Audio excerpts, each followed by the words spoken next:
Alisa Subandono melahirkan lebih awal dari prediksi. Dude Harlino menyebut sebenarnya saat ini Alisa Subandono belum memasuki waktu persalinan. Menurut Dude Harlino, istrinya Alisa Subandono melahirkan lebih awal dari prediksi. Alisa Subandono sebelumnya diprediksi bakal melahirkan tanggal 1 Mei mendatang namun diputuskan lebih awal karena kondisi kandungannya. Dude Harlino menjelaskan, semula Alisa Subandono hanya menjalani pengecekan rutin kehamilannya ke dokter. Setelah diperiksa ternyata dokter menyarankan agar Alisa Subandono segera dioperasi caesar untuk kelahirannya. Dokter memutuskan ini harus segera dioperasi, ujar Dude Harlino.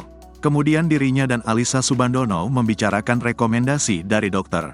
Akhirnya diputuskan untuk pengecekan ulang kembali untuk kepastian jika kelahiran dipercepat. Setelah semuanya dicek dan dalam kondisi baik, maka segera diputuskan untuk operasi, kata Dude Harlino. Ia mengaku tidak masalah jika Alisa Subandono operasi lebih cepat karena semuanya dia nyatakan sudah benar-benar siap. Kini Dude Harlino pun bersyukur, kondisi anak ketiganya dan Alisa Subandono dalam kondisi baik.